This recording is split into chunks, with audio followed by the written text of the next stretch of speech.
Hi നമസ്കാരം. AIIMS ബ്ലോഗിലെ പുതിയൊരു എപ്പിസോഡിലേക്ക് സ്വാഗതം. ഞാനിന്ന് നിങ്ങളോട് പറയാൻ വേണ്ടി വരുന്നത് എൻ്റെ തന്നെ ഒരു വിഷയത്തെക്കുറിച്ചിട്ടാണ്. എന്താണെന്ന് പറഞ്ഞിട്ടുണ്ടെന്നുണ്ടെങ്കിൽ, ഞാൻ കഴിഞ്ഞ ദിവസങ്ങളിൽ എൻ്റെ കുറച്ച് വീഡിയോസൊക്കെ വന്നിട്ടുണ്ടായിരുന്നു. അതിനകത്ത് ഞാൻ പറയുന്നൊരു സ്റ്റേറ്റ്മെൻറ്റ് എന്താണെന്ന് പറഞ്ഞിട്ടുണ്ടെന്നുണ്ടെങ്കിൽ, ഇപ്പോൾ ഈ റീസെൻ്റ്ലി ഒരു ഗുരുവായൂരമ്പലത്തിൽ ചരിത്ര മുഹൂർത്തം എന്ന് പറഞ്ഞിട്ട് എൻ്റെ തന്നെ കമ്മ്യൂണിറ്റിയിലുള്ള സ്റ്റെല്ല എന്ന് പറയുന്ന ഒരു വ്യക്തിയുടെ മാരേജ് നടന്നിട്ടുണ്ടായിരുന്നു. അപ്പോൾ അതിനകത്ത് അവർ പറയുന്നതെന്ന് പറഞ്ഞിട്ടുണ്ടെങ്കിൽ, സ്റ്റെല്ലയുടെ മാരേജ് നടന്നതിൽ വളരെ സന്തോഷമുണ്ട് അവിടെ വെച്ചിട്ട്. അപ്പോൾ ആ വിവാഹം ചരിത്ര മുഹൂർത്തമാണെന്ന് പറഞ്ഞിട്ട് അവർ ഇൻ്റർവ്യൂസൊക്കെ കൊടുത്തിട്ടുണ്ടായിരുന്നു. അപ്പോൾ അതിനകത്ത് ഞാൻ തിരുത്തിയത് എന്താന്ന് പറഞ്ഞാൽ, വിവാഹം നടന്നോ എന്നുള്ളത് സത്യം തന്നെയാണ്. പക്ഷേ ചരിത്ര മുഹൂർത്തമൊന്നും അല്ലാതെ അതിന് മുന്നേ തന്നെ അവിടെ വിവാഹങ്ങൾ നടന്നിട്ടുണ്ട്. വർഷങ്ങൾക്ക് മുന്നേയും അതിന് ശേഷവും നടന്നിട്ടുണ്ട്. അപ്പോൾ അതെങ്ങനെയാണ് ചരിത്ര മുഹൂർത്തം ആകുന്നത്? അപ്പോൾ അതിന് വേണ്ടിയിട്ട് അവർ വന്ന് പറഞ്ഞൊരു കാര്യം എന്ന് പറയുന്നത്, അവർ ന്യൂസ് കൊടുത്തു വന്നു. ന്യൂസ് കൊടുത്ത് എങ്ങനെയാണ് അതിന് മുന്നേ ലീഗലായിട്ട് നടന്നിരിക്കുന്ന കല്യാണങ്ങൾ ഇല്ലാതെ ആകുന്നത്. അപ്പോൾ അത് പറഞ്ഞപ്പോൾ എൻ്റെ കൂടെയുള്ള ആളുകൾ തന്നെ പറയുവാണ്, അത് എനിക്ക് അവരോട് ജെലസാണ്, കുറ്റമാണ്, കുശുമ്പാണ്, അസൂയാണ്, എനിക്ക് എൻ്റെ കമ്മ്യൂണിറ്റിയിലുള്ള ആളുകൾ ഇഷ്ടമില്ലാത്തതുകൊണ്ടാണ്. വാട്ടെവർ എന്തും ആയിക്കോട്ടെ, ഞാൻ എൻ്റെ പോയിന്റ് ഇത്ര മാത്രമാണ്. ഒരു സ്ഥലത്ത് ലീഗലായിട്ടൊരു മാരേജ് ആണെന്നുണ്ടെങ്കിൽ അതെങ്ങനെയാണ് ഇല്ലാതാകുന്നത്?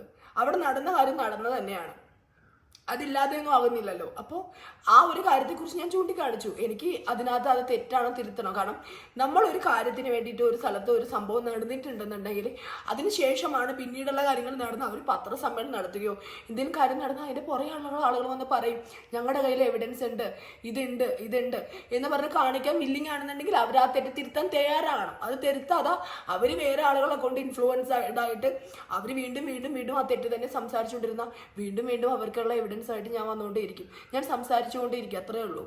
ഇതാണ് ഒരു പോയിന്റ്.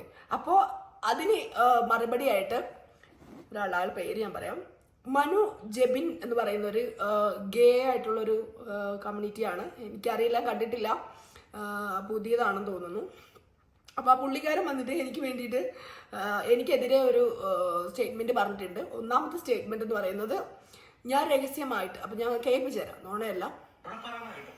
അപ്പൊ അത് എന്തുകൊണ്ടാണ് എന്ന് വെച്ച് കഴിഞ്ഞാൽ ഞാൻ മനസ്സിലാക്കുന്നത്, ഇപ്പൊ ഹരിച്ചേച്ചി ഇപ്പൊ ഇന്നലെ പറഞ്ഞല്ലോ, ഓൾറെഡി വീഡിയോയിൽ പറഞ്ഞു, ഞാൻ അങ്ങനെ വിളിക്കുന്നതിലൊന്നും തോന്നരുത്, ഇങ്ങനത്തെ റെസ്പെക്റ്റോട് കൂടിയാണ് വിളിക്കുന്നത്. എനിക്ക് രണ്ടുപേരെയും അറിയില്ല, പേഴ്സണലായിട്ട് അറിയില്ല, പക്ഷെ ഞാൻ അതുകൊണ്ടാണ് പറയുന്നത്. എന്തുകൊണ്ടാണ് അവര് ഫസ്റ്റിൽ അങ്ങനെ ഒരു അല്ല ഇപ്പൊ സോഷ്യൽ മീഡിയ വഴി അവര് വെളിയിൽ അങ്ങനെ വന്നതിന്റെ റീസൺ എന്താന്ന് വെച്ചാൽ, അവർക്കും സത്യം പറഞ്ഞാൽ അറിയത്തില്ല എന്നുള്ളൊരു കാര്യം ചേച്ചി ടോക്ക് ചെയ്തു. ചേച്ചി അന്നത്തെ ദിവസത്തെ ചേച്ചി ഒരു ഫോട്ടോയോ അല്ലെങ്കിൽ ഒരു കല്യാണം എന്ന് പറയുന്നത്, യെസ്, അതൊരു നമ്മുടെ ഒരു സന്തോഷമാണ്. നമ്മള് ആൾക്കാരെ അറിയിക്കാൻ വേണ്ടിയാണല്ലോ നമ്മൾ ചെയ്യുന്നതും, അല്ലെങ്കിൽ പിന്നെ നമുക്ക് ചെയ്യേണ്ട ആവശ്യമില്ല. അപ്പൊ ചേച്ചി പറഞ്ഞ പോലെ ചേച്ചിക്ക് ഇതെല്ലാവരെയും അറിയിക്കണമെന്നില്ല എന്നുള്ളൊരു കാര്യം ചേച്ചി ഓൾറെഡി പറയുകയും ചെയ്തു. ബട്ട് ഇവരിതെല്ലാവരെയും അറിയിച്ചു ചെയ്തു. അതുകൊണ്ടാണ് അവര് ഫസ്റ്റിലത്തെ ഒരു എന്താ പറയുക, ഇങ്ങനൊരു സംഭവമാണെന്നുള്ളൊരു കാര്യം വെളി വന്നത്. അല്ലാതെ അതിൽ വേറൊരു അർത്ഥവും ഇല്ല. ഓക്കെ, നമുക്ക് അങ്ങനെ തന്നെ നമുക്ക് വേണം അതിനോട് പറയാം. ഓക്കെ, ഇതിനകത്തുള്ള ഒന്നാമത്തെ ഇയാൾ പറയുന്ന ഒരു ഇതെന്ന് പറയുന്നത്, എനിക്കെതിരെയുള്ളൊരു ആർഗ്യുമെൻ്റ് എന്ന് പറയുന്നത്, ഞാൻ അറിയിക്കാതെ ചെയ്തു തന്നു. ഞാൻ അറിയിച്ചിട്ട് തന്നെയാണ് വിവാഹം നടത്തിയിരിക്കുന്നത്. എൻ്റെ കമ്മ്യൂണിറ്റിയിൽ പെടുന്ന എനിക്കറിയുന്ന ആളുകളെയൊക്കെ അറിയിച്ചിട്ട്.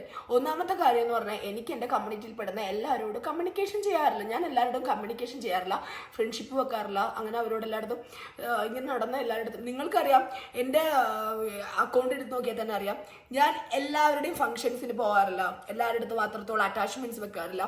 ഞാൻ ഇടപഴകുന്ന എൻ്റെ വീഡിയോസിൽ പോലും ഞാൻ എല്ലാവരുടെയും പേരുകൾ പറയാറില്ല.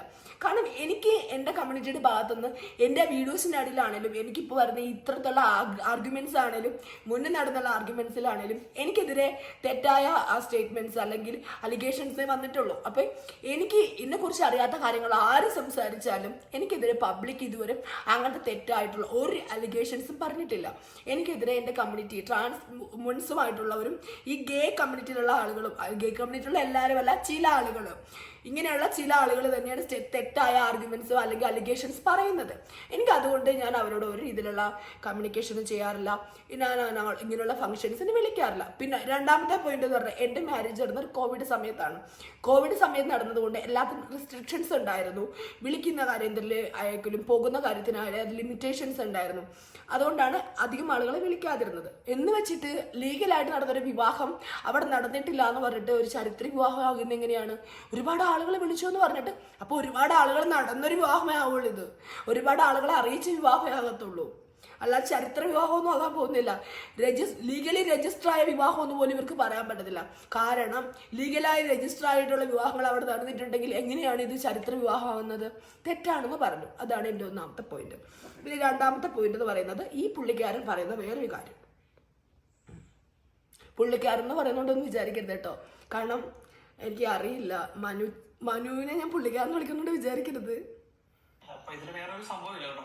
പിന്നെ പറയുന്ന കാര്യമാണെങ്കിൽ നമുക്ക് പറയേണ്ടത് ഇപ്പൊ അങ്ങനെയാണെങ്കിൽ ഇപ്പൊ എനിക്ക് പറയായിരുന്നു, ഇപ്പൊ സോനു നികേഷിനെക്കാളും മുമ്പായിട്ട് അങ്ങനെയാണെങ്കിൽ ഞാനും മനുഷ്യനാണ് പാലക്കാട് വെച്ചിട്ട് അവിടുത്തെ ഒരു പള്ളിയിൽ പോയിട്ട് പരസ്പരം, നമുക്കപ്പോൾ കല്യാണം ഒന്നും കഴിക്കാൻ പറ്റില്ലല്ലോ, അപ്പൊ പരസ്പരം ഞങ്ങൾ ജപമാല അതുപോലെ തന്നെ വെല്ലിങ്ങി നമ്മൾ മേടിച്ച് വെഞ്ചിരിച്ച് അവിടെ വെച്ചിട്ട് ഞങ്ങൾ പള്ളിയിൽ വെച്ച് പരസ്പരം അങ്ങോട്ടും ഇങ്ങോട്ടും നമ്മൾ മീൻസ് കഴുത്തിലിട്ടിട്ടാണ് നമ്മൾ അത് ആരുമായിട്ട് നമ്മൾ ഞങ്ങളുടെ ജീവിതം തുടങ്ങുന്നത്. അപ്പൊ അങ്ങനെയാണ് നമുക്ക് പറയാം. 2018 ജനുവരി സമയത്താണോ. അപ്പൊ അങ്ങനെയാണെങ്കിൽ നമുക്ക് പറയാം നമ്മളാണ് ആദ്യമായിട്ട് കല്യാണം കഴിക്കുന്നത് പറഞ്ഞാണ് നമുക്ക് പറയാം. പക്ഷെ സോനു നികേഷിനാണ് അത് സോഷ്യൽ മീഡിയയുടെ മുമ്പിൽ വന്നിട്ട് പറഞ്ഞത്.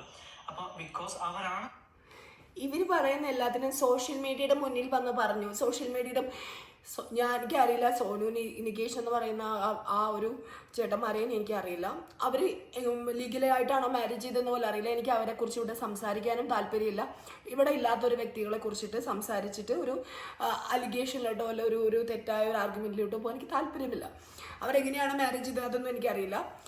അവർ ചിലപ്പോൾ ലീഗലായിട്ട് മാരേജ് ചെയ്തത് കൊണ്ടായിരിക്കും അങ്ങനെ വന്ന് പറഞ്ഞത്. അതിന് മുന്നേ ലീഗലായിട്ട് കപ്പിൾസ് മാരേജ് ചെയ്തിട്ടുണ്ടോ എന്ന് എനിക്ക് അറിയത്തില്ല. അങ്ങനെ മാരേജ് ചെയ്തിട്ടുണ്ടെങ്കിൽ അവരും വന്ന് റിയാക്ട് ചെയ്യുമായിരിക്കും, ലീഗലായിട്ട് മാരേജ് ചെയ്തിട്ടുണ്ടെന്നുണ്ടെങ്കിൽ. എൻ്റെ അറിവിൽ അങ്ങനെ ഉണ്ടെന്ന് എനിക്ക് അറിയത്തില്ല. പക്ഷേ ഈ വ്യക്തി പറയുന്നുണ്ട്, ഈ വ്യക്തി പോയിട്ട് ഒരു പള്ളിയിൽ പോയിട്ട്, പാലക്കാടുള്ള ഏതോ ഒരു പള്ളിയിൽ പോയിട്ട് ഈ പറഞ്ഞ വെന്തിങ്ങയും കൊന്തയും കൊണ്ടുപോയിട്ട് പള്ളിയിൽ പോയിട്ട് വെഞ്ചരിച്ചിട്ടതാണെന്ന്. അങ്ങനെ വെഞ്ചരിച്ചിടാൻ എല്ലാവർക്കും പറ്റും, ഏത് വ്യക്തിക്കും പറ്റും. നമ്മൾ നടത്തിയിട്ടില്ലേ കുട്ടിക്കാലത്ത് താമര മുട്ടുകൾ ഇങ്ങനെ കോർത്തിട്ടുള്ള മാരേജൊക്കെ ഞാനും നടത്തിയിട്ടുണ്ട്. എന്ന് വെച്ചിട്ട് അതൊക്കെ വിവാഹങ്ങളാണോ? പള്ളിമുറ്റത്ത് പോയിട്ട് ഞാനും നടത്തിയിട്ടുണ്ട് അങ്ങനെയൊക്കെ. എന്ന് വെച്ച് വിവാഹങ്ങളാണോ? ഞാൻ പറഞ്ഞ അങ്ങനത്തെ കല്യാണമല്ല. എൻ്റെ ജീവിതത്തിൽ ഒരാളുമായി വിവാഹം നടന്നിട്ടുണ്ടെന്നുണ്ടെങ്കിൽ ഗുരുവായൂരമ്പലത്തിൽ വെച്ചിട്ട് ലീഗലായിട്ട് നടന്ന വിവാഹത്തെ കുറിച്ചിട്ടാണ് ഞാൻ സംസാരിച്ചത്. ചുമ്മാ വഴി കൂടി പോയി ബന്ധിനി ഇട്ടതോ അല്ല കുർബാന നടത്തിയതോ ഉള്ള കല്യാണത്തെ കുറിച്ചിട്ടല്ല പറഞ്ഞത്. മനസ്സിലാവുന്നുണ്ടോ? കുട്ടി മുന്നേ ഇതിന് വേണ്ടിയിട്ടൊരു ആർഗ്യുമെന്റ് നടത്തിയതായിട്ട് എനിക്ക് കുറേ ആളുകൾ അതിൻ്റെ വീഡിയോസും അതിൻ്റെ കാര്യങ്ങൾ പറഞ്ഞു തന്നിട്ടുണ്ടായിരുന്നു. ഞാൻ ആ കല്യാണത്തെ കുറിച്ചിട്ടല്ല പറഞ്ഞത്. മനസ്സിലായോ? ഞാൻ പറഞ്ഞത് എൻ്റെ വിവാഹത്തെ കുറിച്ചിട്ട്, ലീഗലായിട്ട് നടന്ന കല്യാണത്തെ കുറിച്ച്. ലീഗലായത് കൊണ്ട് തന്നെയാണ് ഇതിനെക്കുറിച്ച് റിയാക്ട് ചെയ്യുന്നത്. അല്ല ചുമ്മാ പോയിട്ട് അമ്പലത്തിൽ തലയിട്ട് എല്ലാവർക്കും പറ്റുമായിരിക്കും. ഞാൻ ലീഗലായിട്ട് നടന്ന കല്യാണത്തെ കുറിച്ചിട്ടാണ് സംസാരിച്ചത്. കുട്ടിയെന്ന് വിളിക്കുന്നതുകൊണ്ടൊന്നും വിചാരിക്കരുത് മനു, കേട്ടോ? അപ്പോൾ ഇത്ര 2 സ്റ്റേറ്റ്മെൻറ്റ്സ് ആണ് ഞാൻ കല്യാണം നടത്തിയിരിക്കുന്നത്. ആരെ വിളിച്ചിട്ടാണേലും ആരെ വിളിക്കാണ്ടായാലും നടന്ന കാര്യം ലീഗലാണെന്നുണ്ടെങ്കിൽ ഇവർ പറയുന്ന സ്റ്റേറ്റ്മെൻറ്റ് തെറ്റാണ്. അവർ ഈ ചരിത്ര മുഹൂർത്തമല്ല നടത്തിയിരിക്കുന്നത്. അവിടെ ട്രാൻസ്ഫോമേഴ്സിൻ്റെ കല്യാണം നടന്നിട്ടുണ്ട്. ഇതിന് പട്ടം കിട്ടുമോ അവാർഡ് കിട്ടുമോ എന്നുള്ള ചോദ്യങ്ങൾക്ക് ഒരു പ്രശസ്തിയുമില്ല. എന്ത് കിട്ടിയാലും എന്ത് കിട്ടിയാലും കിട്ടിയില്ലെങ്കിലും അവിടെ അങ്ങനെ ഒരു സംഭവം നടന്നിട്ടുണ്ട്. അവർ തെറ്റായ മെസ്സേജ് കൊടുത്തുകൊണ്ടിരിക്കുവാണ്. അതിനെ സപ്പോർട്ട് ചെയ്യുന്ന ഇങ്ങനെയുള്ള ചേട്ടന്മാരും ചേച്ചിമാരും എന്ത് വേണമെങ്കിലും പറഞ്ഞുകൊണ്ടിരുന്നോളൂ. നിങ്ങൾക്ക് ഇഷ്ടമുള്ളവർ നിങ്ങൾ സപ്പോർട്ട് ചെയ്തോളൂ, നോ പ്രോബ്ലം. എനിക്ക് നിങ്ങളുടെ സപ്പോർട്ടൊന്നും ആവശ്യമില്ല. എന്നെ ഇഷ്ടപ്പെടുന്ന 2-3 പേരെ ഉണ്ടാവുള്ളായിരിക്കും, അത് മതി, എനിക്ക് സന്തോഷം. പക്ഷേ അറിയിക്കാനുള്ള ഒരാളോടാണെങ്കിലും ഞാനിത് അറിയിക്കും. That's all. തെറ്റായ ഒരു കാര്യമാണ് നടന്നുകൊണ്ടിരിക്കുന്നത്. ഒരാളെങ്കിലും അറിയുന്നില്ലേ? എൻ്റെ മെസ്സേജ് ആണല്ലോ ഒരാളെങ്കിലും അറിഞ്ഞില്ലേ? അത് മതി. That's all. സന്തോഷം, കേട്ടോ? നമസ്തേ.